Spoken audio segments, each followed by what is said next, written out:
Welcome to competitive cracker. ഞാൻ അഞ്ജലി കൃഷ്ണൻ. നമുക്കറിയാം കേറ്ററ്റിന്റെ date വന്നിരിക്കുകയാണ്, എക്സാം ഡേറ്റ് വന്നിരിക്കുകയാണ്. അപ്പോൾ എല്ലാവരും തകൃതിയായിട്ട് പഠിക്കുന്നുണ്ടാകും. അപ്പോൾ സൈക്കോളജി എന്ന് പറയുന്ന ആ ഒരു ടോപ്പിക്ക് എന്ന് പറയുന്നത് നമുക്ക് 30 മാർക്കിൻ്റെയാണ്, നമുക്ക് എല്ലാവർക്കും അറിയാം. പക്ഷേ ചില ആളുകൾക്കൊക്കെ ഭയങ്കര ഡിഫിക്കൽട്ട് ആയിട്ടുള്ള ഒരു ഏരിയ ആണ് സൈക്കോളജി എന്ന് പറഞ്ഞാൽ. അതായത് പല കാറ്റഗറീസ് ഓഫ് ആളുകളാണ് ഈ കേറ്ററ്റ് എഴുതുന്നത് അല്ലേ.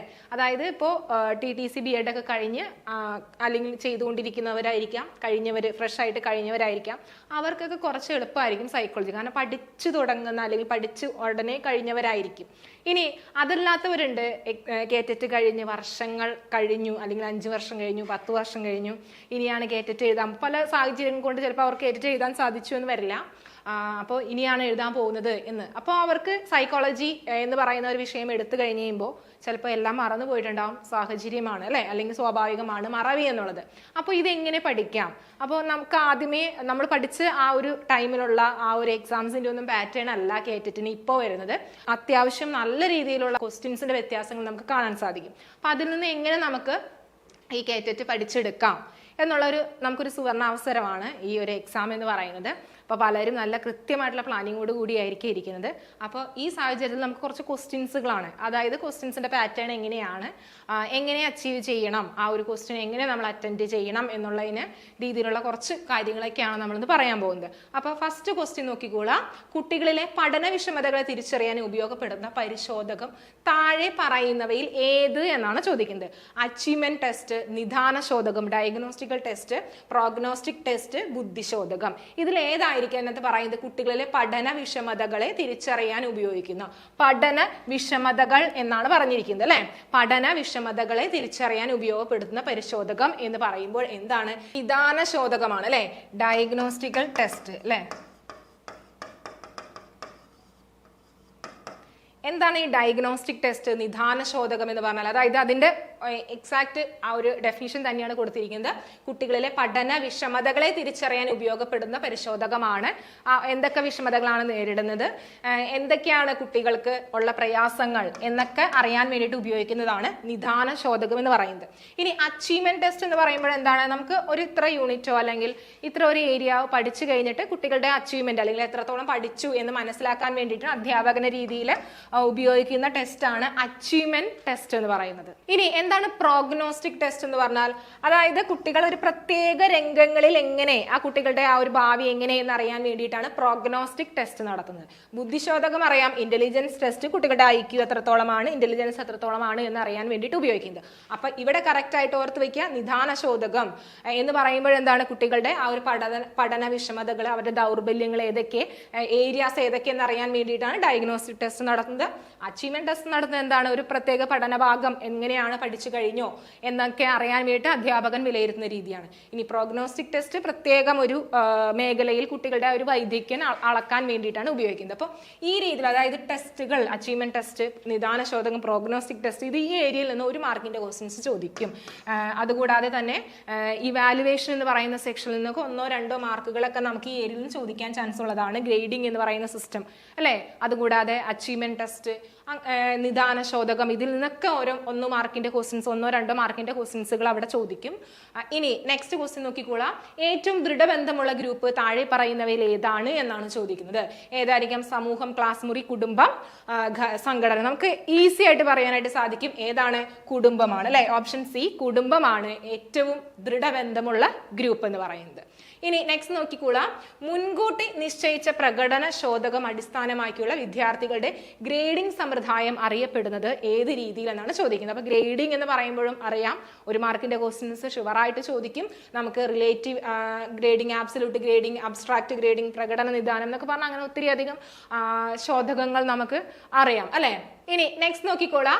മുൻകൂട്ടി നിശ്ചയിച്ച പ്രകടന മാനദണ്ഡം അടിസ്ഥാനമാക്കിയുള്ള വിദ്യാർത്ഥികളുടെ ഗ്രേഡിംഗ് സമ്പ്രദായം അറിയപ്പെടുന്നത് ഏത് രീതിയിൽ എന്നാണ് ചോദിക്കുന്നത്. അപ്പോൾ ഗ്രേഡിംഗ് എന്ന് പറയുന്ന ഏരിയയിൽ നിന്ന് നമുക്ക് 1 മാർക്കിന്റെ ക്വസ്റ്റ്യൻസുകൾ ചോദിക്കാൻ ചാൻസ് ഉണ്ട്. അപ്പൊ ഇവിടെ ഏതായിരിക്കാം? മുൻകൂട്ടി നിശ്ചയിച്ച പ്രകടന മാനദണ്ഡം എന്ന് പറയുമ്പോൾ അവിടെ ഏതായിരിക്കാം? അബ്സല്യൂട്ട് ഗ്രേഡിംഗ് ആണ് വരുന്നത് അല്ലെ. എന്താണ് അബ്സല്യൂട്ട് ഗ്രേഡിംഗ് എന്ന് പറഞ്ഞാൽ? അത് ഇതിനകത്ത് തന്നെ കൊടുത്തിട്ടുണ്ട്. മുൻകൂട്ടി നിശ്ചയിച്ച പ്രകടന മാനദണ്ഡമുണ്ട് അല്ലെ. ആ ഒരു മാനദണ്ഡം അനുസരിച്ച് തയ്യാറാക്കിയിട്ടുള്ള ഒരു ഗ്രേഡിംഗ് സമ്പ്രദായം, അതിനെയാണ് നമ്മൾ എന്ത് പറയുന്നത്, അബ്സല്യൂട്ട് ഗ്രേഡിംഗ് എന്ന് പറയുന്നത്. അതായത് ചുരുക്കി പറയുകയാണെങ്കിൽ ഇപ്പോൾ 100നും അതുകൂടാതെ 90നും ഇടയിലുള്ളവരെ എന്താ A+ ആയിട്ട് കണക്കാക്കും അല്ലെ, അല്ലെങ്കിൽ 90നും 80നും ഇടയിലുള്ളവരെ A ആയിട്ട് കണക്കാക്കും. അപ്പൊ ഇത്ര മാർക്കിനിടയിലുള്ളവരെ നമ്മൾ A+ ആയിട്ടും A ആയിട്ടും അതുകൂടാതെ B+ ആയിട്ടും B ആയിട്ടൊക്കെ കണക്കാക്കും. അപ്പൊ മുൻകൂട്ടി നിശ്ചയിച്ചിട്ട് ഒരു മാനദണ്ഡമുണ്ട്, അതിനെയാണ് നമ്മൾ എന്ത് പറയുന്നത്, അബ്സല്യൂട്ട് ഗ്രേഡിംഗ് എന്ന് പറയുന്നത്. ഇനി നമുക്കറിയാം ഗ്രേഡിംഗ് തന്നെ 2 രീതിയിലുണ്ട്. ഒന്ന് എന്താണ്, അബ്സല്യൂട്ട് ഗ്രേഡിംഗും അതുകൂടാതെ തന്നെ പ്രത്യക്ഷ ഗ്രേഡിംഗ് അല്ലെ, ഡയറക്റ്റ് ഗ്രേഡിംഗ്. പ്രത്യക്ഷ ഗ്രേഡിംഗ് എന്ന് പറയുമ്പോൾ എന്താണ്, പ്രത്യക്ഷ ഗ്രേഡിംഗ് ഡയറക്റ്റ്. അതായത് നമുക്കറിയാം മാർക്കിന്റെ അടിസ്ഥാനമല്ല, ഒരു പാരഗ്രാഫ് എഴുതി അല്ലെങ്കിൽ ഒരു ആൻസർ എഴുതിയെങ്കിൽ അതിന് എയോ അല്ലെങ്കിൽ എന്താ ബിയോ ഡയറക്റ്റ് ആയിട്ട് ഗ്രേഡ് കൊടുക്കുക, അതിനെയാണ് നമ്മൾ ഡയറക്റ്റ് ഗ്രേഡിംഗ് എന്ന് പറയുന്നത്. അപ്പോൾ ഓർത്ത് വയ്ക്കുക, അബ്സല്യൂട്ട് ഗ്രേഡിംഗും ഡയറക്റ്റ് ഗ്രേഡിംഗും ഉണ്ട്. ഗ്രേഡിംഗ് 2 രീതിയിലാണ് ഉള്ളത്. ഇനി നെക്സ്റ്റ് ക്വസ്റ്റ്യൻ നോക്കിക്കോളാം. കുട്ടികളുടെ ഭാഷാ വികസനത്തിന്റെ ശരിയായ ഘട്ടങ്ങളുടെ അടിസ്ഥാനത്തിൽ ക്രമീകരിക്കുക എന്നാണ് പറഞ്ഞിരിക്കുന്നത്. ബബ്ലിംഗ്, പൂർവ്വ സംഭാഷണം, ഹോളോ ഫ്രേസിക്, ടെലിഗ്രാഫിക്. ഇത് മിക്കവാറും ചോദിക്കുന്ന ഒരു ഏരിയ ആണ്. ഇത് ലാംഗ്വേജ് ഡെവലപ്മെന്റുമായി റിലേറ്റ് ചെയ്തിട്ടുള്ള ഒരു ക്വസ്റ്റ്യൻ ആണ്. ലാംഗ്വേജ് ഡെവലപ്മെന്റൽ തിയറീസുകൾ അടക്കം ഇവിടെ ചോദിക്കും. അതിൽ മിക്കവാറും 1 മാർക്കിന്റെ ക്വസ്റ്റ്യൻ ഷുവർ ആണ് കേട്ടോ, ഷുവർ ആയിട്ടുള്ള ഒരു കാര്യമാണ്. അപ്പൊ ഇവിടെ നോം ചോംസ്കിയുടെ തിയറി, അതുപോലെ തന്നെ സ്കിന്നറിന്റെ തിയറി, പിയാഷയുടെ തിയറി, വൈഗോട്സ്കിയുടെ തിയറി, ഇതൊക്കെയാണ് ചോദിക്കുക. ഇതും ഇതിന് മുന്നും ഈ ക്വസ്റ്റ്യൻ പേപ്പറിൽ ഇതേ രീതിയിൽ തന്നെ ചോദിച്ചു കണ്ടേക്കുന്ന ഒരു ക്വസ്റ്റ്യൻ ആണ്. അപ്പൊ ഇവിടെ എന്തായിരിക്കാം, ഇത് കറക്റ്റ് ആയിട്ട് ഓർഡർ ആക്കുമ്പോൾ ഇവിടെ ഓപ്ഷൻ സി ആണ് അല്ലെ. ഫസ്റ്റ് വരുമ്പോൾ എന്താണ്, പൂർവ്വ സംഭാഷണം. കുട്ടികൾ എന്താണ്, മർമ്മര ശബ്ദങ്ങളൊക്കെ പുറപ്പെടുവിക്കും അല്ലെ. ഇനി നെക്സ്റ്റ് അതിൽ വരുന്നത് ഏതാണ്, രണ്ടാമത് വരുന്നത് ബബ്ലിംഗ് ആണ് അല്ലെ. ബബ്ലിംഗ് ചെറിയ ചെറിയ ആംഗ്യഭാഷയിലൂടെയും ചെറിയ ചെറിയ ശബ്ദങ്ങളിലൂടെയും ഒക്കെ എന്ത് ചെയ്യുന്നുണ്ട്, കുട്ടികൾ നമ്മളോട് കൺവേ ചെയ്യും. ഇനി നെക്സ്റ്റ് വരുന്നതാണ് ഇത് ഹോളോ ഫ്രേസിക് അല്ലെ. ഹോളോ ഫ്രേസിക് എന്ന് പറയുമ്പോൾ എന്താണ്, അവിടെ ചെറിയ 10 വാക്ക് 8 വാക്ക് സെന്റൻസ് അടങ്ങുന്ന ആ ഒരു സംസാരം അല്ലെങ്കിൽ ഭാഷ അല്ലെങ്കിൽ ലാംഗ്വേജ് അവിടെ ഉപയോഗിക്കും. നെക്സ്റ്റ് വരുന്നത് ടെലിഗ്രാഫിക് ആണ് അല്ലെ. ടെലിഗ്രാഫിക് എന്ന് പറയുമ്പോൾ അവിടെ എന്താ വരുന്നത്, സാധാരണ നോർമലായിട്ട് നമ്മൾ സംസാരിക്കുന്നത് പോലെ മറ്റുള്ളവരോട് സംസാരിക്കാനായിട്ട് തുടങ്ങും. അപ്പൊ കുട്ടികളുടെ ആ ഒരു ഭാഷ ഓർഡർ ആണ്. അപ്പൊ ഇവിടെ പഠിക്കുമ്പോൾ കറക്റ്റ് ആയിട്ട് ഓർത്ത് വെക്കണം, നോം ചോംസ്കി, സ്കിന്നർ, പിയാഷെ, വൈഗോട്സ്കി ഇവരുടെ ലാംഗ്വേജ് ഡെവലപ്മെന്റ് തിയറീസുകൾ അവിടെ കറക്റ്റ് ആയിട്ട് പഠിച്ചു പോകണം. ഇനി നെക്സ്റ്റ് നോക്കിക്കോളാം. ചുവടെ കൊടുത്തിരിക്കുന്നവയിൽ ഏതാണ് ഒരു പഠന വൈകല്യമായി കണക്കാക്കാവുന്നത് എന്നാണ് ചോദിക്കുന്നത്. എളുപ്പത്തിൽ ക്ഷീണിതനാകുകയും ഏൽപ്പിച്ച കാര്യങ്ങൾ പാതി വഴിയിൽ നിർത്തുകയും ചെയ്യുന്നത്, IQ 110 കിട്ടിയിട്ടും വായനയ്ക്ക് ബുദ്ധിമുട്ട് അനുഭവിക്കുന്നത്, തന്നേക്കാൾ താഴ്ന്ന പ്രായക്കാരുമായി കളിക്കാൻ താല്പര്യപ്പെടുകയും സ്കൂൾ പാഠ്യപദ്ധതിയുടെ എല്ലാ മേഖലകളിലും താഴ്ന്ന നിലവാരം വെളിപ്പെടുത്തുകയും പെടുന്നത്, ക്ലാസ്സിൽ എന്തിനെങ്കിലും വിളിക്കുമ്പോൾ വിക്ക് അനുഭവപ്പെടുന്നത്. അപ്പൊ ഇത് ഏതായിരിക്കാം വൈകല്യമായി കണക്കാക്കാവുന്നെന്ന് പറയുമ്പോൾ 110 കിട്ടിയിട്ടും വായന ബുദ്ധിമുട്ട് അനുഭവിക്കുന്നത് അല്ലെ. IQ ഉണ്ട് പക്ഷെ വായന ബുദ്ധിമുട്ടുണ്ട് എങ്കിൽ നമുക്ക് എന്ത് മനസ്സിലാക്കാം, അവിടെ പഠന വൈകല്യമാണ് അല്ലെ. ലേണിംഗ് ഡിസബിലിറ്റി ആണ്. നമുക്ക് ലേണിംഗ് ഡിസബിലിറ്റി എന്ന് പറയുന്ന ഏരിയയിൽ നിന്നും ഷുവർ ആയിട്ടും 1 മാർക്കിന്റെ ക്വസ്റ്റ്യൻസ് ചോദിക്കും. അപ്പൊ ലേണിംഗ് ഡിസബിലിറ്റീസ് ഓർത്ത് വെക്കണം. ഏതൊക്കെയാണെന്ന് ഓർത്ത് വെക്കണം. ഡിസ്ലെക്സിയ, ഡിസ്ഗ്രാഫിയ,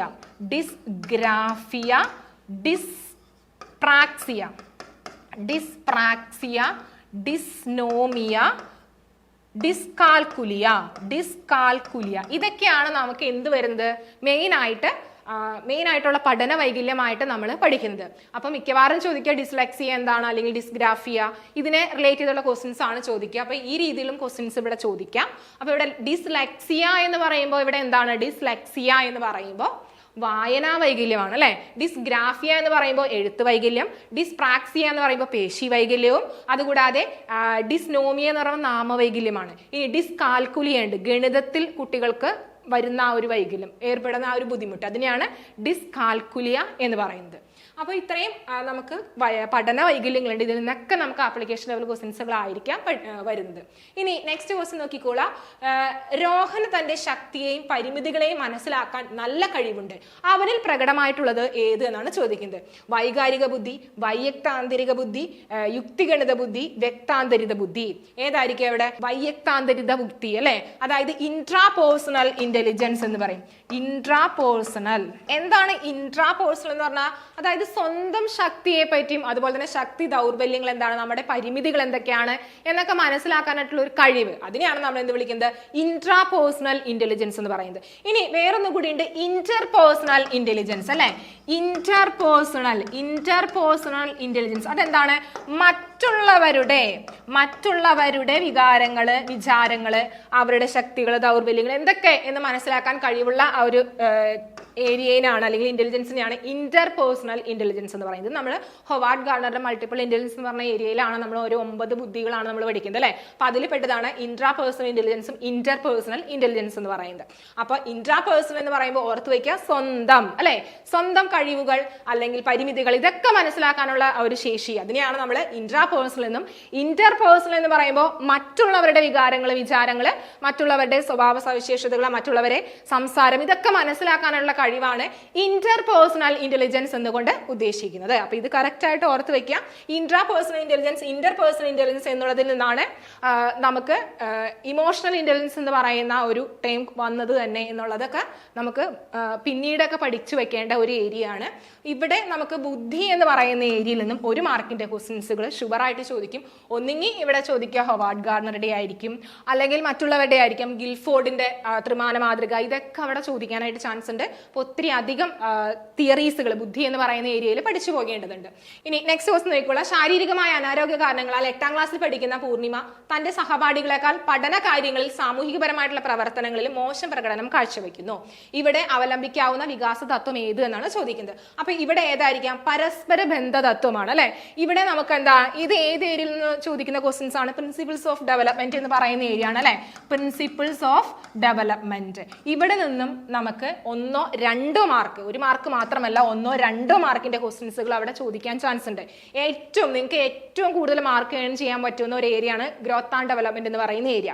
അപ്പൊ അവിടെ നമ്മൾ പ്രിൻസിപ്പിൾസ് ഓഫ് ഡെവലപ്മെന്റ്, അതുപോലെ തന്നെ ഹെറിഡിറ്ററി ആൻഡ് എൻവിറോൺമെന്റ്, അതിൽ നിന്നൊക്കെ ക്വസ്റ്റ്യൻസ് ചോദിക്കും. ഇനി അതുകൂടാതെ നമുക്ക് തിയറീസ് ഓഫ് ഡെവലപ്മെന്റൽ തിയറീസ് ഉണ്ട് അല്ലെ. തിയറീസ് ഓഫ് ഡെവലപ്മെന്റൽ അല്ലെങ്കിൽ ഡെവലപ്മെന്റൽ തിയറീസ്, അവിടെ നമ്മൾ ഒത്തിരി തിയറീസ് പഠിക്കുന്നുണ്ട്.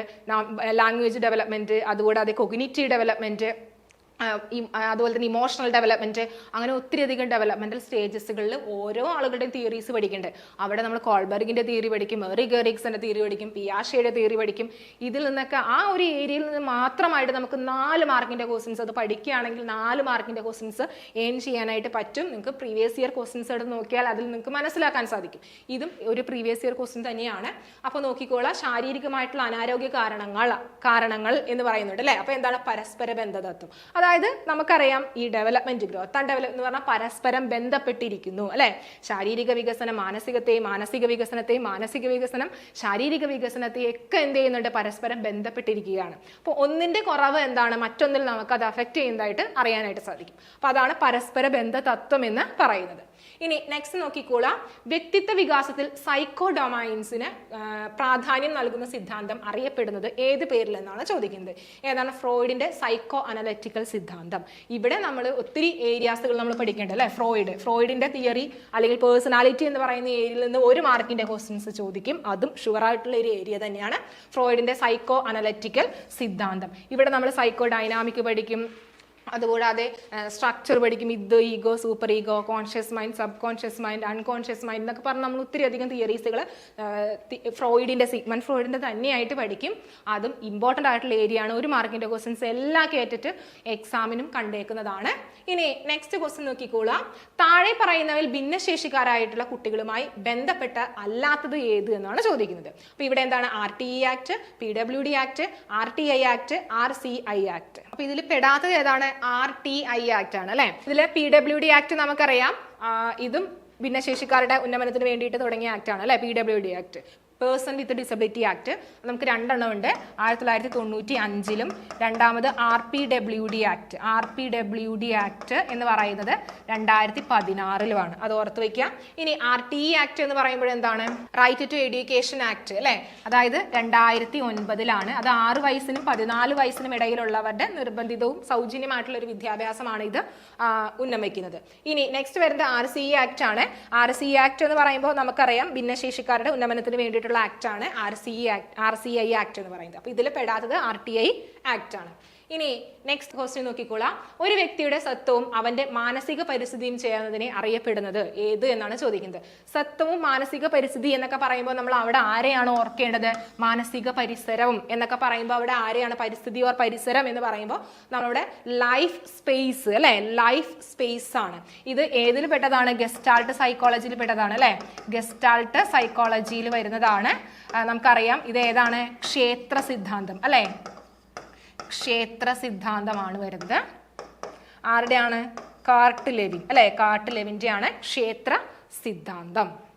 ഇനി നെക്സ്റ്റ് നോക്കിക്കോളാം. കേറ്ററ്റ് നോട്ടിഫിക്കേഷൻ അല്ലെ. കേറ്ററ്റ് നോട്ടിഫിക്കേഷൻ വന്നു. നമുക്ക് പഠിക്കാനായിട്ട് ഇനി ഒരു 30+ കുറച്ച് ദിവസം കൂടിയേ ഉള്ളൂ. ഇനിയും പഠിച്ചു തുടങ്ങാത്തവരാണെങ്കിൽ പഠിക്കുക അല്ലെ. പഠിക്കാനായിട്ടുള്ള ഒരു ഇൻഫർമേഷൻ ആണിത്. അപ്പോൾ ഇനിയും പഠിച്ചു തുടങ്ങാത്തവരാണ്, അല്ലെങ്കിൽ എങ്ങനെ പഠിക്കണം എന്നൊക്കെ കൺഫ്യൂഷൻ അടിച്ചിരിക്കുകയാണെങ്കിൽ ഒരു കൺഫ്യൂഷൻ വേണ്ട. നമുക്ക് കോമ്പറ്റേറ്റീവ് ക്രാക്കറിൽ പുതിയൊരു കോഴ്സ് സ്റ്റാർട്ട് ചെയ്തിട്ടുണ്ട്. അതായത് പുതിയ ഒരു ബാച്ചാണ്, 40 ഡേയ്സിൻ്റെ ക്രാഷ് ബാച്ചാണ് ഇവിടെ സ്റ്റാർട്ട് ചെയ്യുന്നത്. അപ്പോൾ ഇവിടെ നമുക്ക് ടൈം ടേബിൾ ബേസ് ചെയ്തിട്ട് സിലബസ് ഓറിയൻറ്റഡ് ആയിട്ടാണ്, ഗ്രൂപ്പ് ബേസ് ആയിട്ട് പോകുന്നത്. ഇവിടെ നമുക്കൊരു കോഴ്സിൽ ഇവിടെ നിങ്ങൾക്ക് മെയിനായിട്ട് സിലബസിനെ ബേസ് ചെയ്തിട്ട് റെക്കോർഡിംഗ് ക്ലാസ്സുകൾ അവൈലബിൾ ആണ്. അതിൻ്റെ PDF നോട്ട്സ്, അതുകൂടാതെ നിങ്ങൾക്ക് വീക്കിലി വരുന്ന എക്സാംസ്, മോഡൽ എക്സാംസുകൾ, അതുകൂടാതെ വർക്കൗട്ടുകൾ അടക്കം നിങ്ങൾക്ക് അവിടെ ലഭിക്കും. അതുകൂടാതെ വീക്കിലി നിങ്ങൾക്ക് ലൈവ് ക്ലാസ്സുകൾ ഉണ്ടാവും. എല്ലാ സബ്ജക്റ്റിൻ്റെയും എല്ലാത്തിൻ്റെയും തന്നെ നമുക്ക് സിലബസ് ബേസ് ചെയ്തിട്ട് സിലബസ് കവർ ചെയ്തുകൊണ്ട് തന്നെ നമുക്ക് ഈ 40 ഡേയ്സിൽ നമുക്ക് പഠിച്ച് തീർക്കാനായിട്ട് സാധിക്കും. അപ്പോൾ എല്ലാവരും ജോയിൻ ചെയ്യുക, മടിക്കേണ്ട. കോൺടാക്ട് ചെയ്യേണ്ട നമ്പർ ഇതാണ് 8589083568. ഇനി നെക്സ്റ്റ് ക്വസ്റ്റ്യനിലേക്ക് പോകാം. ഒരു അധ്യാപകൻ ഒരു അധ്യാപന സാമഗ്രിയുടെ ഫലപ്രാപ്തി കുട്ടികളുടെ ശ്രദ്ധാശേഷി വർദ്ധിപ്പിക്കുന്നുണ്ടോ എന്ന് പരിശോധിക്കാനായി അവലംബിക്കാവുന്ന ഏറ്റവും അനുയോജ്യമായ മാർഗം താഴെ പറയുന്നവയിൽ ഏത് എന്നാണ് ചോദിക്കുന്നത്. ഏതാണ് അവിടെ നോക്കുന്നത്? പരീക്ഷണമാണ് അല്ലെ. എക്സ്പെരിമെന്റ് ചെയ്താൽ മതി, പരീക്ഷണം ചെയ്യുക. അപ്പൊ ഇവിടെ കൊടുത്തിരിക്കുന്നത് ഒരു സാമഗ്രി അല്ലെ, പഠന സാമഗ്രി. അത് ആ കുട്ടിയുടെ ഏകാഗ്രത വർദ്ധിപ്പിക്കുന്നുണ്ടോ എന്നറിയാൻ വേണ്ടിയിട്ടാണ്, അല്ലെങ്കിൽ അത് പഠനത്തിൽ നേട്ടം കൊണ്ടുവരുന്നുണ്ടോ എന്ന് കുട്ടികളുടെ നോക്കാൻ വേണ്ടിയിട്ടാണ്. അപ്പൊ അവിടെ എന്താണ്? പരീക്ഷണം ചെയ്താൽ മതി. ഇവിടെ നമ്മൾ ഏരിയ എന്ന് പറയുന്നത് നമുക്കറിയാം ടൂൾസ് ആൻഡ് ടെക്നിക്സ് എന്ന് പറയുന്ന ഏരിയ ആണ്.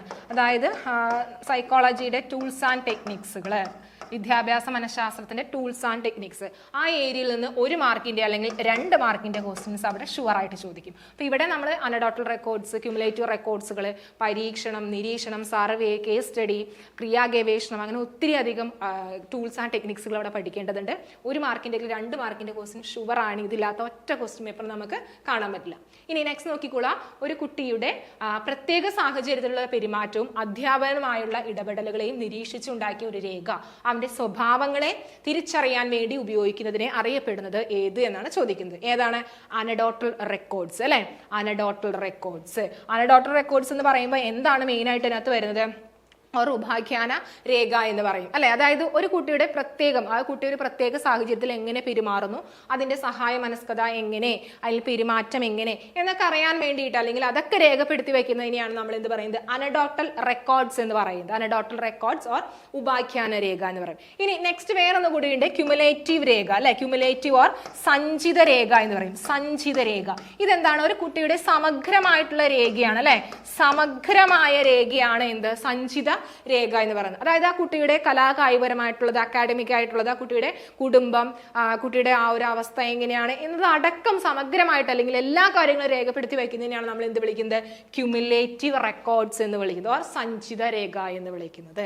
അപ്പോൾ ഇത് കറക്റ്റ് ആയിട്ട് പഠിച്ചു പോകണം. ഇതും എന്താണ്? ആ ടൂൾസ് ആൻഡ് ടെക്നിക്സ് എന്ന് പറയുന്ന ഏരിയയിൽ നിന്ന് ചോദിക്കുന്ന ക്വസ്റ്റ്യൻ ആണ്. ഇനി നെക്സ്റ്റ് ക്വസ്റ്റ്യൻ നോക്കിക്കോളാം. 8ാം ക്ലാസ്സിലെ ഗണിത പരീക്ഷയിൽ തോൽവി സംഭവിച്ച രാമു തന്റെ പരാജയ കാരണം അധ്യാപകൻ നന്നായി പാഠഭാഗങ്ങൾ പഠിപ്പിച്ചില്ല എന്ന് ചൂണ്ടിക്കാണിക്കുന്നു. രാമു ഇവിടെ പ്രയോജനപ്പെടുത്തുന്ന സമായോജന തന്ത്രം ഏത് എന്നാണ് ചോദിക്കുന്നത്. ഏതാണ്? പ്രക്ഷേപണം അല്ലെ. പ്രൊജക്ഷൻ എന്ന് പറയും. പ്രൊജക്ഷൻ. അതായത് ഇവിടെ എന്താണ്? മറ്റുള്ളവരിൽ ആ ഒരു പരാജയ കാരണം മറ്റുള്ളവരിൽ എന്താണ്? ഏൽപ്പിക്കുകയാണ് അല്ലെ. അപ്പൊ ആ ഒരു കുറ്റം മറ്റുള്ളവരെ ഏൽപ്പിക്കണം. അപ്പൊ എന്താണ് വളരുന്നത്? പ്രക്ഷേപണം, പ്രൊജക്ഷൻ എന്നാണ് പറയുന്നത്. അപ്പൊ ഇവിടെ ഏത് ഏരിയയിൽ നിന്നാണ് ചോദിക്കുക? ഡിഫൻസ് മെക്കാനിസം എന്ന് പറയുന്ന ഒരു ഏരിയ ആണ് അല്ലെ. Defence mechanism. ഇതിൽ നിന്നും നമുക്ക് 1 മാർക്കിന്റെ ക്വസ്റ്റ്യൻസ് ഷുവറായിട്ടും ചോദിക്കുന്നതാണ്. മിക്കവാറും ആപ്ലിക്കേഷൻ ലെവൽ ക്വസ്റ്റ്യൻസ് തന്നെയായിരിക്കും. അപ്പൊ നമുക്ക് ഒത്തിരി അധികം ഡിഫൻസ് മെക്കാനിസം പഠിക്കാൻ. റാഷണലൈസേഷൻ, പ്രൊജക്ഷൻ, അതുകൂടാതെ താതാത്മീകരണം, ഉദാത്തീകരണം, ഇതൊക്കെ നമുക്ക് അവിടെ പഠിക്കാനായിട്ടുള്ള ഒരു ഏരിയ തന്നെയാണ്. നമുക്ക് ഏകദേശം ഒരു 10-12 എബവ് ഡിഫൻസ് മെക്കാനിസം നമ്മൾ അവിടെ പഠിച്ചു പോകേണ്ടതുണ്ട്. അപ്പോൾ ഇതിൽ ഏറ്റവും ഇമ്പോർട്ടൻ്റ് ആയിട്ടുള്ള ഡിഫൻസ് മെക്കാനിസം ഉണ്ട്. എപ്പോഴും ചോദിക്കുന്ന ഡിഫൻസ് മെക്കാനിസങ്ങളുണ്ട്. യുക്തീകരണം, പ്രക്ഷേപണം, ഉദാത്തീകരണം, താതാത്മീകരണം, ഇതൊക്കെ നമുക്ക് എന്താ എപ്പോഴും ചോദിക്കുന്ന ഏരിയ തന്നെയാണ്. ഇപ്പൊ താതാത്മീകരണമൊക്കെ നമുക്കറിയാം, ഒരാളുടെ വിജയം നമ്മുടെ വിജയമാണെന്ന് വിചാരിച്ച് എന്ത് ചെയ്യുന്നു, അവിടെ സന്തോഷിക്കുന്നു അല്ലെ. ഇതൊക്കെ എന്താണ്, താതാത്മീകരണത്തിലൊക്കെ വരുന്നതാണ്. ഐഡന്റിഫിക്കേഷൻ അല്ലെ. അപ്പൊ അങ്ങനെ അധികം ഇതിൽ നിന്നൊക്കെ ആപ്ലിക്കേഷൻ ലെവൽ ക്വസ്റ്റ്യൻസുകളായിരിക്കും ചോദിക്കുക. ഇനി നെക്സ്റ്റ് ക്വസ്റ്റ്യൻ നോക്കിക്കോളാം, ചേരുംപടി ചേർക്കുക. നമുക്ക് പുതിയതായിട്ട് നമുക്ക് ആ ഒരു K-TET K1-ലായാലും K2-ലായാലും കണ്ടുവന്നേക്കുന്നതാണ്. ഇതിന് മുന്നേയൊക്കെ നമുക്ക് ഡയറക്റ്റ് ആയിട്ടുള്ള ക്വസ്റ്റ്യൻസ് ആണ് ചോദിച്ചതെങ്കിൽ നമുക്ക് ഇപ്പോൾ മാച്ച് ദ ഫോളോവിങ് ചേരുംപടി ചേർക്കുക എന്നുള്ള രീതിയിലുള്ള ക്വസ്റ്റ്യൻസുകളാണ് ചോദിക്കുന്നത്. അപ്പോൾ ഇവിടെ നമുക്ക് ഈസി ആയിട്ട് നമുക്ക് എന്താണെന്ന് നമുക്ക് അറിയാനായിട്ട് സാധിക്കും. നോക്കിക്കേ, ജീൻ പിയാഷെ, ജെറോമസ് ബ്രൂണർ, ലേ വൈഗോഡ്സ്കി, ഡേവിഡ് ഒസുബൽ എന്നൊക്കെ പറയുമ്പോൾ നമുക്ക് ഇവിടെ എന്താണ്, ഓപ്ഷൻ ബി ആണ് ഇവിടെ ആൻസർ ആയിട്ട് വരുന്നത് അല്ലെ. ജീൻ പിയാഷെ എന്ന് പറയുമ്പോൾ നമുക്ക് എന്താണ്, സന്തുലനം അല്ലെ, സന്തുലനം. ഇക്വിലിബ്രിയേഷൻ എന്ന് പറയും, അസിമിലേഷൻ, അക്കോമഡേഷൻ എന്നൊക്കെ നമ്മൾ പഠിച്ചിട്ടുണ്ട് അല്ലെ. ഇക്വിലിബ്രിയേഷൻ എന്നൊക്കെ നമ്മൾ പഠിച്ചിട്ടുണ്ട്. അപ്പൊ അത് ഏതാണ്, നമുക്ക് വൈജ്ഞാനിക പഠന സിദ്ധാന്തമാണ് അദ്ദേഹത്തിന്റെ അല്ലെ. അപ്പോൾ അത് കറക്റ്റ് ആയിട്ട് പഠിച്ചു പോകണം. എന്താണ് ജീൻ പിയാഷെ അല്ലെ, സന്തുലനം. ഇനി നെക്സ്റ്റ് ജെറോമസ് ബ്രൂണർ എന്ന് പറയുമ്പോൾ ഏതാണ് അവിടെ വരുന്നത്, ജെറോമസ് ബ്രൂണർ, ആഗമന രീതി അല്ലെ. ഇനി നെക്സ്റ്റ് വരുന്നതാണ് ലീ വൈഗോഡ്സ്കി എന്ന് പറയുമ്പോൾ നമുക്ക് ഒന്നും നോക്കേണ്ട, ഏതാണ്, സ്കഫോൾഡിങ് അല്ലെ. സ്കഫോൾഡിങ് ആണ്, സ്കഫോൾഡിങ് ZPD എന്നൊക്കെ നമ്മൾ പഠിച്ചു വെച്ചേക്കുന്നതാണ് അല്ലെ. ഇനി നെക്സ്റ്റ് വരുന്നതാണ് ഏതാ, ഡേവിഡ് ഒസുബൽ ഏതാണ്, എക്സ്പോസിറ്ററി ടീച്ചിങ്. അപ്പൊ ഇത് കറക്റ്റ് ആയിട്ട് മാച്ച് ദ ഫോളോവിങ് എന്ന് പറയുന്ന ഒരു ഏരിയ നമുക്ക് പഠിക്കണമെങ്കിൽ കറക്റ്റ് ആയിട്ട് ഓരോ തിയറീസും അതിന്റെ ആ ഒരു ആളുകൾ ആര് എന്ന് കറക്റ്റ് ആയിട്ട് പഠിച്ചാലാണ് നമുക്ക് ഈ ഒരു ഏരിയ കറക്റ്റ് ചെയ്ത് പോകാനായിട്ട് പറ്റുള്ളൂ. ഇനി നെക്സ്റ്റ് നോക്കിക്കോളാം, 10ാം ക്ലാസ്സിൽ പഠിക്കുന്ന പ്രതീഷ് പഠന കാര്യങ്ങളിൽ അസാമാന്യ വൈഭവം പ്രകടമാക്കുന്നു. താഴെ പറയുന്നതിൽ അവന്റെ ഉന്നതമായ വികാസത്തിന് ഏറ്റവും അനുയോജ്യമായ മാർഗം ഏത് എന്നാണ് ചോദിക്കുന്നത്. ഏതായിരിക്കും അവിടെ, ശാക്തീകരണ പ്രവർത്തനങ്ങൾ, എൻറിച്ച് പ്രോഗ്രാം അല്ലെ, എൻറിച്ച് പ്രോഗ്രാംസ്. അതായത് നമുക്കറിയാം ഒരു എക്സ്ട്രാ ഓർഡിനറി ആയിട്ടുള്ള കുട്ടികളൊക്കെ ഉണ്ട് അല്ലെ, ഗിഫ്റ്റഡ് ആയിട്ടുള്ള സ്റ്റുഡൻസ് ഒക്കെ ഉണ്ട്. അപ്പൊ അതിന്റെ ഉന്നമനത്തിന് വേണ്ടിയിട്ട് നമുക്ക് ഉപയോഗിക്കുക എന്താണ്, ശാക്തീകരണ പ്രവർത്തനങ്ങൾ. ഇനി അതുകൂടാതെ നമുക്കറിയാം ത്വരിതപ്പെടുത്തൽ എന്നൊക്കെ പറയുന്ന കുറച്ചധികം ഏരിയാസുകൾ നമ്മൾ അവിടെ പഠിച്ചു പോകുന്നതാണ്. അപ്പൊ ഇവിടെ അസാമാന്യ ശിശു എന്ന് പറയുന്ന ഏരിയയിൽ നിന്ന് ചോദിച്ച ക്വസ്റ്റ്യൻ ആണ്. ഇവിടെ നിന്ന് നമുക്ക് 1 മാർക്കിന്റെ ക്വസ്റ്റ്യൻസ് പഠിക്കുന്നതാണ്. അപ്പൊ അത് അവിടെ IQ ലെവൽ എങ്ങനെയാണ് എന്നത് അടക്കം നമ്മൾ അവിടെ പഠിച്ചു വരും. ശരാശരി ആയിട്ടുള്ള കുട്ടികൾ, ഗിഫ്റ്റഡ് ആയിട്ടുള്ള സ്റ്റുഡൻസ്, അതിന്റെ IQ ലെവൽ എങ്ങനെയാണ്, അവരെങ്ങനെയൊക്കെയാണ് മെയിൻറ്റെയിൻ ചെയ്യേണ്ടത് എന്നുള്ള രീതിയിലുള്ള ക്വസ്റ്റ്യൻസുകളാണ് ഇവിടെ നിന്ന് ചോദിക്കുക. ഇനി നെക്സ്റ്റ് ക്വസ്റ്റ്യൻ നോക്കിക്കൊള്ളാം, ഗണിതപരമായിട്ടുള്ള കഴിവുള്ളതിനാൽ ശാസ്ത്ര വിഷയങ്ങളിൽ മെച്ചപ്പെട്ട പ്രകടനം കാഴ്ചവെക്കുന്ന ഒരു കുട്ടിയുമായി ബന്ധപ്പെടുത്താവുന്നത് ഏത് എന്നാണ് ചോദിക്കുന്നത്. ഏതാണ്, പോസിറ്റീവ് ട്രാൻസ്ഫർ അല്ലെ. ഇപ്പൊ ഇവിടെ നമുക്ക് ഓർമ്മ, മറവി, നിമോണിക് തന്ത്രം എന്ന് പറയുന്ന ഏരിയയിൽ നിന്ന് ചോദിക്കുന്ന ക്വസ്റ്റ്യൻ ആണ്. അവിടെ നിന്ന് അധികം അങ്ങോട്ട് ക്വസ്റ്റ്യൻസ് ചോദിച്ചില്ലെങ്കിലും ഇടയ്ക്കിടയ്ക്ക് അവിടെ നിന്ന് ക്വസ്റ്റ്യൻസ് ചോദിക്കാറുണ്ട്. അപ്പൊ ഇവിടെ ചോദിക്കുക 1 മാർക്കിന്റെ ക്വസ്റ്റ്യൻ ആയിരിക്കും ഈ ഏരിയയിൽ നിന്ന് ചോദിക്കുക. അപ്പൊ നമുക്കറിയാം positive transfer, negative transfer and zero transfer, 3 രീതിയിലുള്ള ട്രാൻസ്ഫർ ഓഫ് ലേണിംഗ് ആണ് നടക്കുന്നത് അല്ലെ. Negative and zero transfer. അതായത് പോസിറ്റീവ് ട്രാൻസ്ഫർ എന്ന് പറയുമ്പോൾ എന്താണ്, അതായത് ഗണിതപരമായിട്ടുള്ള കഴിവുള്ളതിനാൽ ആ കുട്ടി ആ ഒരു ഗണിതത്തിലെ കഴിവ് ഉപയോഗിച്ച് മറ്റ് ശാസ്ത്ര വിഷയങ്ങളിൽ മെച്ചപ്പെട്ട പ്രകടനം നടന്നു. ഗണിതത്തിലുള്ള കഴിവ് മറ്റു വിഷയങ്ങളിൽ ആ കുട്ടിക്ക് അത് ഉപകാരപ്രദമാകുന്നുണ്ട്. അതിനെയാണ് നമ്മൾ പോസിറ്റീവ് ട്രാൻസ്ഫർ എന്ന് പറയുന്നത്. അപ്പൊ നെഗറ്റീവ് ട്രാൻസ്ഫർ എന്താണ്, അതായത് ഒന്നിന്റെ ആ ഒരു അറിവ് മറ്റൊരു വിഷയം പഠിക്കാനിരിക്കുമ്പോൾ അതിനെ നെഗറ്റീവായിട്ട് ബാധിക്കുന്നു എങ്കിൽ എന്താണ്, അത് നെഗറ്റീവ് ട്രാൻസ്ഫർ ആണ്. ഫോർ എക്സാമ്പിൾ പറയുകയാണെങ്കിൽ ഇപ്പൊ നമ്മൾ എക്സാം ഒക്കെ എഴുതാനിരുന്നു, ഹിന്ദി എക്സാം ആണ് എഴുതാനിരുന്നത്. പക്ഷെ ആ സമയം നമ്മുടെ ഓർമ്മയിൽ വരിക ചിലപ്പോൾ ഇംഗ്ലീഷ് ആയിരിക്കും അല്ലെ. ഇംഗ്ലീഷ് എസ്സേയോ അല്ലെങ്കിൽ ഇംഗ്ലീഷിലെ എന്തെങ്കിലും പോയമൊക്കെ ആയിരിക്കും ഓർമ്മയിൽ വരിക. ഈ ഹിന്ദി എന്ന് പറയുന്ന ഒരു ഏരിയ നമുക്ക് ഓർമ്മയിലേ വരില്ല. അപ്പൊ അതെന്താണ്, അത് നെഗറ്റീവ് ട്രാൻസ്ഫർ ആണ് അല്ലെ. ഇനി അതേസമയം തന്നെ ഇംഗ്ലീഷ് എക്സാം എഴുതാനിരുന്നാലോ ചിലപ്പോൾ ഹിന്ദി ആയിരിക്കും നമ്മുടെ മനസ്സിലേക്ക് വരിക, അല്ലെങ്കിൽ മലയാളമായിരിക്കും മനസ്സിലേക്ക് വരിക. അപ്പൊ അതിനെയാണ് നമ്മൾ എന്ത് പറയുന്നത്, നെഗറ്റീവ് ട്രാൻസ്ഫർ എന്ന് പറയുന്നത്. ഇനി സീറോ ട്രാൻസ്ഫർ ഉണ്ട്, രണ്ടിനെയും പോസിറ്റീവ് ആയിട്ടോ നെഗറ്റീവ് ആയിട്ടോ ബാധിക്കുന്നില്ലെങ്കിൽ എന്താണ്, അത് സീറോ ട്രാൻസ്ഫർ ആണ്. ഇനി നെക്സ്റ്റ് ക്വസ്റ്റ്യൻ നോക്കിക്കോളാം, താഴെ പറയുന്നവയിൽ ഗസ്റ്റാൾട്ട് സൈക്കോളജിയുമായി ബന്ധപ്പെട്ട മനഃശാസ്ത്ര വിജിഷ്ണ ആര് എന്നാണ് ചോദിക്കുന്നത്. ഗസ്റ്റാൾട്ട് സ്കൂൾ ഓഫ് സൈക്കോളജി ഏതായിരിക്കാം, മുകളിൽ പറഞ്ഞവയെല്ലാം. നമുക്കറിയാം സ്കൂൾ ഓഫ് സൈക്കോളജി എന്ന് പറയുന്ന ഏരിയയിൽ നിന്ന് അങ്ങനെ അധികം ക്വസ്റ്റ്യൻസ് ചോദിച്ചിട്ടില്ലെങ്കിലും ചോദിക്കാൻ ചാൻസ് ഉണ്ട്. 1 മാർക്കിന്റെ ക്വസ്റ്റ്യൻസ് നമുക്ക് ഇവിടെ നിന്ന് പ്രതീക്ഷിക്കാം. അപ്പൊ ഇവിടെ നമ്മൾ school of psychology, gestalt psychology ഏറ്റവും ഇമ്പോർട്ടന്റ് ആയിട്ടുള്ള ഒരു ഏരിയ ആണ്. അതുകൂടാതെ ബിഹേവിയറിസം, ഹ്യൂമനിസം, സ്ട്രക്ചറലിസം, അങ്ങനെ ഒത്തിരി അധികം ഇസംസുകൾ സ്കൂൾ ഓഫ് സൈക്കോളജി പഠിക്കാനുണ്ട്. അതിന്റെ മെയിൻ ആയിട്ട് അതിന്റെ വക്താക്കൾ ആരെല്ലാം, ഉപജ്ഞാതാക്കൾ ആരെല്ലാം എന്ന് പഠിച്ചു വെച്ചാലാണ് നമുക്ക് ഈ ക്വസ്റ്റ്യൻസ് നമുക്ക് ആൻസർ ചെയ്യാൻ പറ്റുള്ളൂ. അപ്പൊ ഇവിടെ ഗസ്റ്റാൾട്ട് സൈക്കോളജി എന്ന് പറയുമ്പോൾ അതിന്റെ വക്താക്കൾ ആരൊക്കെയാണ്, കൊഫ്ക, കൊഹ്ലർ, വെർത്തീമർ അല്ലെ. കൊഫ്ക, കൊഹ്ലർ വെർത്തീമർ. ഇതിന്റെ വെർത്തീമർ ആണ് ഇതിന്റെ ഉപജ്ഞാതാവ് എന്ന് പറയുന്നത്. കൊഫ്കയും കൊഹ്ലറും അതിന്റെ വക്താക്കളാണ്. അതുകൂടാതെ ബിഹേവിയറിസ്റ്റിന്റെ വക്താക്കൾ പഠിച്ചു വയ്ക്കണം. JB വാട്സൺ, അതുകൂടാതെ പാവ്ലോവ്, സ്കിന്നർ, തോണ്ടേക്ക്, ഇവരൊക്കെ ബിഹേവിയറിസ്റ്റിന്റെ വക്താക്കളാണ്. JB വാട്സൺ അതിന്റെ ഉപജ്ഞാതാവാണ് എന്നൊക്കെ അവിടെ പഠിച്ചു വയ്ക്കണം. സ്ട്രക്ചറലിസ്റ്റിന്റെ ഉപജ്ഞാതാവാര്, വക്താക്കളാര്, ഹ്യൂമനിസത്തിന്റെ വക്താക്കളാര്, ഉപജ്ഞാതാവാര് എന്നൊക്കെ അവിടെ പഠിച്ചു പോയാലാണ് നമുക്ക് ആ ഒരു ഏരിയ എന്നുള്ള ക്വസ്റ്റ്യൻസുകൾ കവർ ചെയ്തെടുക്കാൻ പറ്റുള്ളൂ. ഇനി അതുകൂടാതെ എന്താണ് ജസ്റ്റാൾഡ് സൈക്കോളജി എന്നും ബിഹേവിയറിസ്റ്റ് സൈക്കോളജി എന്നും അടക്കം നമ്മളവിടെ പഠിച്ചു പോകണം. ഇനി നെക്സ്റ്റ് നോക്കിക്കോളാം. ഒറ്റയ്ക്ക് പഠിക്കുന്നതിനേക്കാൾ തൻ്റെ കൂട്ടുകാരോട് ചർച്ച ചെയ്ത് പഠനം രസകരമാക്കാനും പഠന നിലവാരം മെച്ചപ്പെടുത്താനും 9ാം ക്ലാസ് വിദ്യാർത്ഥിയായ മീനുവിന് സാധിക്കുന്നു. അവൾക്ക് ഏറ്റവും അനുയോജ്യമായ ബോധന രീതി ഏത് എന്നാണ് ചോദിക്കുന്നത്. ഏതായിരിക്കും അവിടെ വരുന്നത്? സഹവർത്തിത പഠനം അല്ലെ? സഹവർത്തിത പഠനം. ഈ സഹവർത്തിത കൊളാബറേറ്റീവ് ലേണിംഗ്, കോപ്പറേറ്റീവ് ലേണിംഗ് എന്നൊക്കെ പറയുന്നത് ഏതാണ് അവിടെ ഉദ്ദേശിക്കുന്നത്? ആരുടെയാണ്? വൈഗോഡ്സ്കിയുടെ ആണ് അല്ലെ? വൈഗോഡ്സ്കിയുടെ ആണ്. വൈഗോഡ്സ്കിയുടെ തിയറിയുടെ പേര് നമുക്കറിയാം, സോഷ്യോ കൊഗ്നിറ്റീവ് കൺസ്ട്രക്റ്റിവിസം അല്ലെ? സാമൂഹ്യ ജ്ഞാന നിർമ്മിതിവാദം, സോഷ്യോ കൊഗ്നിറ്റീവ് കൺസ്ട്രക്റ്റിവിസം അല്ലെ? Socio cognitive constructivism. അപ്പൊ ഇവിടെ എന്താണ് ഉദ്ദേശിക്കുന്നത്? സൊസൈറ്റിയുമായിട്ട് ഇടപഴകിക്കൊണ്ടാണ് കൊഗ്നീഷൻ അല്ലെ, അല്ലെങ്കിൽ ആ ഒരു വിജ്ഞാനം കുട്ടികൾ എന്താണ് കൺസ്ട്രക്ട് ചെയ്തെടുക്കുകയാണെന്നാണ് പറയുന്നത്. അതാണ് സോഷ്യോ കൊഗ്നിറ്റീവ് കൺസ്ട്രക്റ്റിവിസം. അപ്പൊ ഒരു ക്ലാസ് റൂം എന്ന് പറയുമ്പോൾ ആശയം എന്താണ്? അവിടെ ഒരു സൊസൈറ്റി ആയിട്ടാണ് കണക്കാക്കുന്നത്. അവിടെ സഹകരിച്ചും അതുപോലെ ഡിബേറ്റ്സ്, സിംബോസിയം, ചർച്ച, പാനൽ ചർച്ച, കൊളാബറേറ്റീവ് ലേണിംഗ്, കോപ്പറേറ്റീവ് ലേണിംഗ്, ഇതിലൂടെയൊക്കെ സഹകരണ പഠനം, സഹവർത്തിത പഠനം, സഹകരണാത്മക പഠനം, ഇതിലൂടെയൊക്കെയാണ് കുട്ടികൾ എന്താണ് പഠനത്തിന്റെ ഒരു നിലവാരത്തിൽ നിന്ന് മറ്റൊരു നിലവാരത്തിലേക്ക് എത്തുന്നത്. അവിടെ ആ ഒരു ജ്ഞാനം അല്ലെങ്കിൽ കൊഗ്നീഷൻ എന്ത് ചെയ്യാണ്? കൊഗ്നിറ്റീവ് ആ ഒരു പ്രോസസ്സ് അവിടെ കൺസ്ട്രക്ട് ചെയ്തെടുക്കുകയാണ് എന്നാണ് ആര് പറയുന്നത്? വൈഗോഡ്സ്കി അവിടെ പറഞ്ഞു വെക്കുന്നത്. അപ്പൊ ഇവിടെ നമുക്ക് എന്താണ് ZPD ഒക്കെ പഠിക്കാനുണ്ട്, സ്കാഫോൾഡിംഗ് പഠിക്കാനുണ്ട് അല്ലെ? കൈത്താങ്, അതുകൂടാതെ MKO എന്ന് പറയുന്നത് കഴിഞ്ഞ തവണയൊക്കെ ചോയ്സാണ്. MKOന്റെ ഉപജ്ഞാതാവ്, മോർ നോളജബിൾ അതേഴ്സ് എന്നൊക്കെ പറഞ്ഞ് ക്വസ്റ്റ്യൻസുകൾ അവിടെ ചോദിച്ചു കണ്ടേക്കുന്നതാണ്. ഇനി നെക്സ്റ്റ് ക്വസ്റ്റ്യൻ നോക്കിക്കോളാം. വിവിധ പാഠഭാഗങ്ങൾ പഠിക്കുവാനായി അക്ഷയ് ആശയ മാപ്പ് ഉപയോഗിക്കുന്നു. അവനെ വിശേഷിപ്പിക്കാവുന്നത് എന്ത് എന്നാണ് ചോദിക്കുന്നത്. ഏതാണ്? ദൃശ്യ പഠിതാവ് അല്ലെ? Visual learner. ആശയ മാപ്പ്, കൺസെപ്റ്റ് മാപ്പിംഗ് എന്ന് പറയുമ്പോൾ അവിടെ എന്താണ്? ദൃശ്യ പഠിതാവാണ് വരുന്നത്. ശ്രവണം എന്ന് പറയുമ്പോൾ എന്താണ്? കേട്ട് പഠിക്കുക എന്നൊക്കെയാണ് ഉദ്ദേശിക്കുന്നത് അല്ലെ? കൈനസ്തെറ്റിക് എന്ന് പറയുമ്പോൾ എന്താണ്? ചെയ്ത് പഠിക്കുന്ന രീതിയാണ് അല്ലെ? ഇനി നെക്സ്റ്റ് ക്വസ്റ്റ്യൻ നോക്കിക്കോളാം. സർഗാത്മകതയെ സംബന്ധിച്ച പ്രസ്താവനകളാണ് കൊടുത്തിരിക്കുന്നത്. ഇതിൽ ശരി ഉത്തരം തിരഞ്ഞെടുക്കുക എന്നാണ് പറഞ്ഞിരിക്കുന്നത്. അപ്പൊ അതിന്റെ ഫസ്റ്റ് സ്റ്റേറ്റ്മെന്റ് നോക്കിക്കോളാം. സർഗാത്മകത പഠനത്തിൽ നിന്ന് ലഭിക്കുന്ന ഒരു പെരുമാറ്റ രീതി മാത്രമാണ്.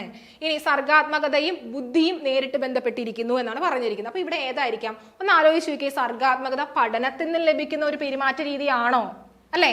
നമുക്ക് അതിലൂടെ നമുക്കൊന്ന് എന്താണ് ഉള്ള സർഗാത്മകതയെ നമുക്കൊന്ന് വികസിപ്പിക്കാനായിട്ട് സാധിക്കും അല്ലെ? ഇനി സർഗാത്മകതയും ബുദ്ധിയും തമ്മിൽ നേരിട്ട് ബന്ധമുണ്ട് എന്ന് പറയുന്നത് ശരിയാണോ? അല്ല അല്ലെ? അപ്പൊ എന്താണ്? രണ്ട് പ്രസ്താവനകളും അവിടെ എന്താണ്?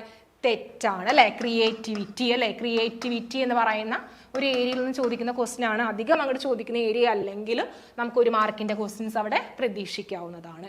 ഇനി നെക്സ്റ്റ് നോക്കിക്കോളാം. താഴെ കൊടുത്തിരിക്കുന്നതിൽ ഏറ്റവും ശരിയായി ചേരുന്നത് ഏത് എന്നാണ് ചോദിക്കുന്നത്. ഏതായിരിക്കും ഇവിടെ വരുന്നത്? നോക്കിക്കേ.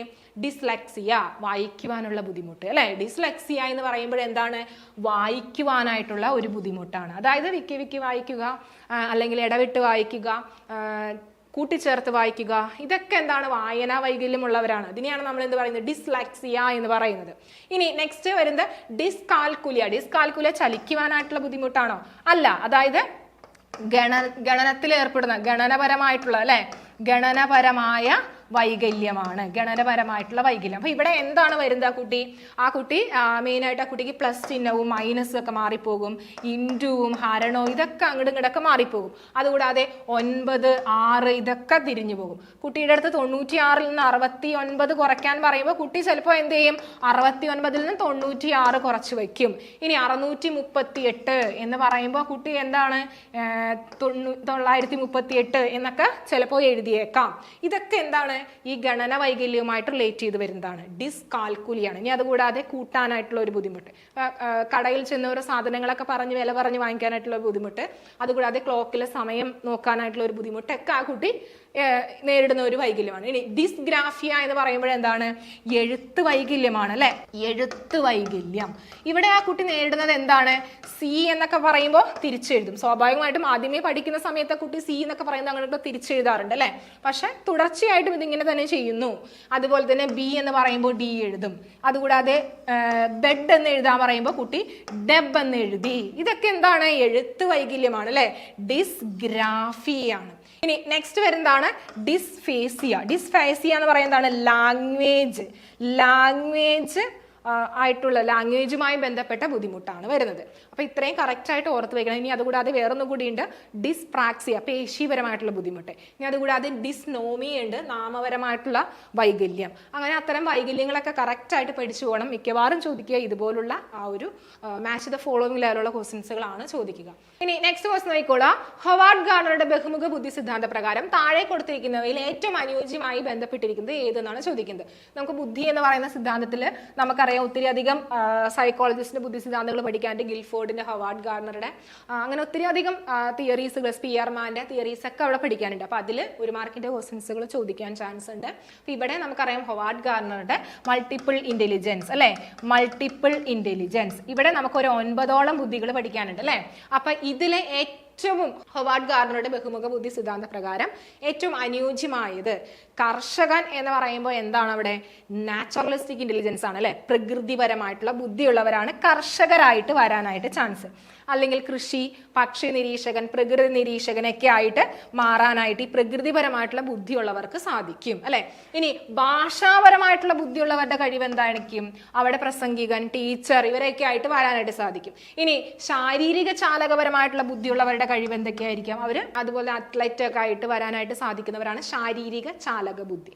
അതുകൂടാതെ വൈയക്താന്തരിക ബുദ്ധി, അന്തർവൈയക്താന്തരിക ബുദ്ധിയുള്ളവര് പ്രഭാഷകനായിട്ട് ഒക്കെ വരാനായിട്ട് സാധിക്കും. തത്വചിന്തകരൊക്കെ ആയിട്ടൊക്കെ വരാനായിട്ട് സാധിക്കും. അപ്പൊ ഇത് കറക്റ്റായിട്ട് ഓരോ ബുദ്ധിയുള്ളവര് ആരൊക്കെയായിട്ട് മാറാനായിട്ട് സാധിക്കും എന്ന് പഠിച്ചു വെച്ചാലാണ് നമുക്ക് ഈ ആൻസർ കറക്റ്റായിട്ട് സ്കോർ ചെയ്യാനായിട്ട് പറ്റുള്ളൂ. ഇനി നെക്സ്റ്റ് നോക്കിക്കോളാം. നെക്സ്റ്റും ഒരു ചെരുമ്പടി ചേർക്കുക എന്നുള്ള രീതിയിലുള്ള ക്വസ്റ്റ്യൻ ആണ്. സ്കീമ എന്ന് പറയുമ്പോൾ നമുക്ക് ആരെ ഓർക്കണം? പിയാഷെ അല്ലെ. സ്കീമ എന്ന് പറയുമ്പോൾ പിയാഷെനെ ഓർക്കണം. ഇനി LAD എന്ന് പറയുമ്പോൾ നമുക്ക് ഒന്നും നോക്കാനില്ല, ലാംഗ്വേജ് അക്വിസിഷൻ ഡിവൈസ്. ആരാണ്? നോം ചോംസ്കി ആണ് അല്ലെ. ഇനി ഐഡന്റിറ്റി ക്രൈസിസ് എന്ന് പറയുമ്പോൾ എന്താണ്? എറിക്സൺ അല്ലെ, എറിക്സൺ ആണ്. ഐഡന്റിറ്റി ക്രൈസിസിലൂടെയാണ് കടന്നു പോകുന്നത് എന്നൊക്കെ പറഞ്ഞു അല്ലെ. സോഷ്യൽ ഡെവലപ്മെന്റ് എന്ന് പറയുന്ന ഏരിയയിൽ നമ്മൾ പഠിച്ചാണ് സൈക്കോ സോഷ്യൽ ഡെവലപ്മെന്റ്. ഇനി ZPD, zone of proximal development എന്ന് പറയുമ്പോൾ ആരാണ്? വൈഗോട്സ്കി ആണ് അല്ലെ. Zone of proximal development. ഈ വൈഗോട്സ്കി ഒക്കെ ഏറ്റവും ഇമ്പോർട്ടന്റ് ആണ്. അപ്പൊ ഇവിടെ നോക്കിക്കേ, ഓപ്ഷൻ A ആണ് അവിടെ ആൻസർ ആയിട്ട് വരുന്നത്. ഓപ്ഷൻ A ആണ് അവിടെ ആൻസർ ആയിട്ട് വരുന്നത്. അപ്പൊ അത് കറക്റ്റ് ആയിട്ട് മാർക്ക് ചെയ്യാനായിട്ട് പഠിക്കണം. ഇനി നെക്സ്റ്റ് നോക്കിക്കോളാം. സ്ഥിരാനുപാത പ്രബലന ഷെഡ്യൂളിന് ഉദാഹരണം ഏത് എന്നാണ് ചോദിക്കുന്നത്. പ്രബലന ഷെഡ്യൂൾ എന്ന് പറയുമ്പോൾ, റീഇൻഫോഴ്സ്മെന്റ് ഷെഡ്യൂൾ എന്ന് പറയുമ്പോൾ ആരെയാണ് ഓർക്കേണ്ടത്? റീഇൻഫോഴ്സ്മെന്റ് ഷെഡ്യൂൾ എന്ന് പറയുമ്പോൾ നമ്മളിവിടെ സ്കിന്നറിനെ ഓർക്കണം അല്ലെ. സ്കിന്നറിന്റെ ഏത് തിയറിയാണ്? ഒപ്പാറാൻഡ് കണ്ടീഷനിങ് അല്ലെ, ഒപ്പാറാൻഡ് കണ്ടീഷനിങ്. അപ്പൊ ഇവിടെ എന്താണ്? ശരിയുത്തരങ്ങൾ വീതം 5 ശരിയുത്തരങ്ങൾ വീതം പറഞ്ഞ കുട്ടിക്ക് അധ്യാപിക ഒരു സ്റ്റാർ നൽകുന്നു. 10 പദ്ധതി രൂപരേഖ തയ്യാറാക്കിയ കുട്ടിക്ക് അധ്യാപകൻ ഒരു സമ്മാനം നൽകുന്നു. ശരിയുത്തരം നൽകുന്ന മുറയ്ക്ക് അധ്യാപിക കുട്ടികളെ പ്രകീർത്തിക്കുന്നു. 5 കാറുകൾ വീതം നടന്ന ജോലിക്കാരന് പ്രമോഷൻ ലഭിക്കുന്നു. അപ്പൊ ഇവിടെ സ്ഥിര അനുപാതം, ഫിക്സഡ് റേഷ്യോ ഷെഡ്യൂൾ എന്നാണ് പറയുന്നത്. ഫിക്സഡ് റേഷ്യോ, ഒരു ഫിക്സഡ് ആയിട്ടുള്ള ഒരു റേഷ്യോ ഉണ്ടാകും ഇതിന് അല്ലെ. നമുക്കറിയാം ഈ ഷെഡ്യൂൾ എന്ന് പറയുമ്പോൾ റീഇൻഫോഴ്സ്മെന്റ് ഷെഡ്യൂൾ നമുക്ക് പല രീതിയിലുണ്ട്. നമ്മൾ പഠിച്ചേക്കുന്ന ഒരു ഏരിയ തന്നെയാണ് അല്ലെ. അപ്പൊ ഇവിടെ ഫിക്സഡ് റേഷ്യോ ഷെഡ്യൂൾ എന്ന് പറയുമ്പോൾ ഒരു റേഷ്യോ ഉണ്ട്. അപ്പൊ നോക്കിക്കേ, 5 ശരിയുത്തരം അല്ലെ. 5 ശരിയുത്തരം പറഞ്ഞാൽ എന്ത് ചെയ്യും? അവിടെ ഒരു അധ്യാപിക ഒരു സ്റ്റാർ കൊടുക്കും. ഒരു റേഷ്യോ ഉണ്ട് അല്ലെ. ഇനി 10 പദ്ധതി രൂപരേഖ എന്ന് പറയുമ്പോൾ അവിടെയും എന്ത്? ഒരു റേഷ്യോ അല്ലെ. ഇനി ശരിയുത്തരം നൽകുന്ന മുറയ്ക്ക് എന്ന് പറയുമ്പോൾ അവിടെ കറക്റ്റ് ആയിട്ട് റേഷ്യോ ഉണ്ടോ? ഇല്ല അല്ല. ഇത്ര ശരിയുത്തരം അല്ലെങ്കിൽ ഇത്ര എണ്ണം ശരി, ഇത്ര എണ്ണം ക്വസ്റ്റ്യൻ എന്നോ ഉണ്ടോ? ഇല്ല അല്ലെ. അപ്പൊ അവിടെ 3 ശരിയല്ല. നെക്സ്റ്റ് വരുന്നത് എന്താണ്? 5 കാറുകൾ, അവിടെ റേഷ്യോ ഉണ്ട് അല്ലെ. 5 കാറുകൾ എന്നാണ് കൊടുത്തിരിക്കുന്നത്. അപ്പൊ ഇവിടെ ഏതായിരിക്കാം ആൻസർ ആയിട്ട് വരുന്നത്? 1, 2, 4 ഇവിടെ ശരിയായിട്ടുള്ളത്. അതാണ് ഫിക്സഡ് റേഷ്യോ എന്ന് പറയുന്നത്. ഫിക്സഡ് റേഷ്യോ, ഇന്റർവൽ ഷെഡ്യൂൾ ഉണ്ട്, ഫിക്സഡ് റേഷ്യോ. അപ്പോൾ നമുക്ക് ഒത്തിരി അധികം ഷെഡ്യൂൾസുകൾ നമ്മൾ പഠിക്കാനുണ്ട്. വരും വഴിയെ നമുക്ക് ഓരോ കാര്യങ്ങൾ നമുക്ക് പഠിച്ചു പോകാം. നെക്സ്റ്റ് നോക്കിക്കോളാം. ജാമറ്റ് എന്ന കുട്ടിയുടെ കാഴ്ചയിൽ നിന്ന് പാവയെ മാറ്റിയപ്പോഴേക്കും ജാമറ്റ് പാവയെ പൂർണ്ണമായും മറന്നുപോയി. പിയാഷെയുടെ അഭിപ്രായത്തിൽ അവൾ ഏത് ഘട്ടത്തിലാണ് എന്നാണ് ചോദിക്കുന്നത്. ഏതായിരിക്കാം ഇവിടെ വരുന്നത്? ഇന്ദ്രിയ ചാലകഘട്ടം. ഇതിന്റെ ഈ പൂർണ്ണമായിട്ട് മറന്നു പോകുന്നു എന്ന് പറയുമ്പോൾ അവിടെ ആ ഒരു അവസ്ഥ ഏതാണ്? ഒബ്ജക്റ്റ് പെർമനൻസ് ഇല്ല, അല്ലെ? ഒബ്ജക്റ്റ് പെർമനൻസ് ഇല്ല. ഒബ്ജക്റ്റ് പെർമനൻസ് ഇല്ലാത്തത് കൊണ്ടാണ് ആ കുട്ടി എന്ത് ചെയ്യുന്നത്? മറന്നു പോകുന്നത്. അപ്പൊ ആ കുട്ടി ഏത് ഘട്ടത്തിലാണ്? ഇന്ദ്രിയ ചാലകഘട്ടം. പിയാഷെയുടെ കൊഗ്നിറ്റീവ് ഡെവലപ്മെന്റ് എന്ന് പറയുന്ന ഏരിയ ആണ്. അപ്പൊ ഇതിലെ ഫസ്റ്റ് ഘട്ടമാണ് ഇന്ദ്രിയ ചാലകഘട്ടം. ഇത് പഠിക്കാനായിട്ടുള്ള എളുപ്പ വഴിയുണ്ട്. SPCF എന്ന് ഓർത്താൽ മതി. SPCF. എസ് എന്ന് പറയുമ്പോൾ എന്താണ്? Sensory motor stage. പി എന്ന് പറയുന്നത് പ്രീ ഓപ്പറേഷണൽ സ്റ്റേജ്. സി എന്ന് പറയുന്നത് കോൺക്രീറ്റ് ഓപ്പറേഷണൽ സ്റ്റേജ്. എഫ് എന്ന് പറയുമ്പോൾ എന്താണ്? Formal operational stage. ഓരോന്നിന്റെ പ്രായം പഠിച്ചു പോകണം. എസ് സെൻസറി മോട്ടോർ സ്റ്റേജ് 0 മുതൽ 2 വയസ്സ് വരെയും, പ്രീ ഓപ്പറേഷണൽ സ്റ്റേജ് 2 മുതൽ 7 വയസ്സ് വരെയും, കോൺക്രീറ്റ് ഓപ്പറേഷണൽ സ്റ്റേജ് 7 മുതൽ 11 വയസ്സ് വരെയും, ഫോർമൽ ഓപ്പറേഷണൽ സ്റ്റേജ് 11 വയസ്സ് മുതൽ അങ്ങോട്ടേക്കുള്ളതും. ഓരോ സ്റ്റേജിനും പ്രത്യേകതകളുണ്ട്, അല്ലെ? സെൻസറി മോട്ടോർ സ്റ്റേജിന്റെ പ്രത്യേകത ഒബ്ജക്റ്റ് പെർമനൻസ് ഇല്ല, റിഫ്ലെക്സിലൂടെ കാര്യങ്ങൾ മനസ്സിലാക്കുന്നു. അതുകൂടാതെ കുട്ടികൾ അനുകരണവാസന പ്രകടിപ്പിക്കുന്നു. ഇതൊക്കെ സെൻസറി മോട്ടോർ സ്റ്റേജിന്റെ പ്രത്യേകതകളാണ്. ഇനി പ്രീ ഓപ്പറേഷണൽ സ്റ്റേജിന്റെ പ്രത്യേകതയാണ് അനിമിസം, അതുകൂടാതെ ഇർറിവേഴ്സിബിലിറ്റി, ഈഗോസെൻട്രിക് തോട്ട്. അതൊക്കെ ഇങ്ങനെ ഒരു ആപ്ലിക്കേഷൻ ലെവൽ ക്വസ്റ്റ്യൻസുകൾ ഒരു കഥ പോലെയൊക്കെ പഠിച്ചു വെച്ചാലാണ് നമുക്ക് ഈ പിയാഷെയുടെ ക്വസ്റ്റ്യൻസ് നമുക്ക് മാർക്ക് ചെയ്യാൻ പറ്റുള്ളൂ. ഇനി കോൺക്രീറ്റ് ഓപ്പറേഷൻ സ്റ്റേജിലും പ്രത്യേകതകളുണ്ട്, ഫോർമൽ ഓപ്പറേഷൻ സ്റ്റേജിൽ പ്രത്യേകതകളുണ്ട്, ഹൈപ്പോതെറ്റിക്കോ, ഡിഡക്റ്റീവ് റീസണിങ് എന്നൊക്കെ പറഞ്ഞ് നമ്മളവിടെ, അതുപോലെ തന്നെ ട്രാൻസ്ഫർ ഓഫ് നോളജ് എന്നൊക്കെ പറഞ്ഞ ഓരോ സെക്ഷൻ നമ്മളവിടെ പഠിക്കണം. ഇൻഡക്റ്റീവ് ആൻഡ് ഡിഡക്റ്റീവ് റീസണിങ്, ഓരോന്നിന്റെയും പ്രത്യേകതകൾ നമ്മളവിടെ പഠിച്ചു പോകണം. ഇതൊക്കെ ഒരു കഥ രൂപത്തിൽ പഠിച്ചു വെച്ചാലാണ് നമുക്ക് ഈ പിയാഷെയുടെ തിയറി നമുക്ക് ഓർത്ത് വെക്കാനായിട്ട് പറ്റുള്ളൂ. അപ്പൊ നമുക്കിവിടെ ഡെവലപ്മെന്റൽ സ്റ്റേജസിൽ നമുക്ക് ഡെവലപ്മെന്റൽ തിയറീസുകളിൽ നമുക്ക് ഒത്തിരി തിയറീസ് പഠിക്കാനുണ്ട്. ഈ ഏരിയയിൽ നിന്ന് മാത്രം കഴിഞ്ഞ തവണത്തെ K1ന്റെ ക്വസ്റ്റ്യൻ പേപ്പറിൽ 4 മാർക്കിന്റെ ക്വസ്റ്റ്യൻസുകൾ ചോദിച്ചു കണ്ടേക്കുന്നതാണ്. ഇനി അതുകൂടാതെ പിയാഷെയുടെ ക്വസ്റ്റ്യൻ തന്നെ നമുക്ക് 2 മാർക്കിന്റെ ക്വസ്റ്റ്യൻസ് കഴിഞ്ഞ തവണ ചോദിച്ചു എന്ന് പറഞ്ഞ് ഈ തവണയും അങ്ങനെ ചോദിക്കാം എന്നല്ല പറയുന്നത്. പക്ഷെ എന്നാൽ കൂടിയും പിയാഷെയുടെ തിയറിയും കോൾബെർഗിന്റെ തിയറിയും അതുകൂടാതെ എറിക്സിന്റെ തിയറിയും ഒക്കെ അവിടെ ഇമ്പോർട്ടന്റ് ആണ്. സ്ഥിരമായിട്ട് ചോദിക്കുന്ന ഒരു ഏരിയ തന്നെയാണ് ഇത്. നമുക്ക് ഒരു 1-2 പ്രാവശ്യം മുന്നത്തെ ക്വസ്റ്റ്യൻ പേപ്പർ എടുത്ത് നോക്കിയാൽ നമുക്കതിന്റെ കറക്റ്റ് ആയിട്ടുള്ള ഒരു ക്ലാരിറ്റി മനസ്സിലാക്കും. അപ്പൊ ഇത്രയാണ് ക്വസ്റ്റ്യൻസുകൾ വരുന്നത്. അപ്പൊ ഇത്രയും അധികം അല്ല, ഒത്തിരി പ്രീവിയസ് ഇയർ ക്വസ്റ്റ്യൻസിലൂടെ നമുക്ക് ഈ എക്സാം സൈക്കോളജി നമുക്ക് ക്രാക്ക് ചെയ്തെടുക്കാനായിട്ട് സാധിക്കും. ഈസി ആയിട്ട് നമുക്കൊരു 30 മാർക്കിൽ 30 മാർക്ക് നമുക്ക് വാങ്ങിക്കാനായിട്ട് സാധിക്കും. അപ്പൊ അതിനായിട്ട് ജോയിൻ ചെയ്യുക. കോൺടാക്ട് ചെയ്യേണ്ട നമ്പർ ഇതാണ് 8589083568. അപ്പൊ മറക്കരുത്, നമുക്കൊരു ക്രാഷ് ബാച്ച് ആണ് വരുന്നത്.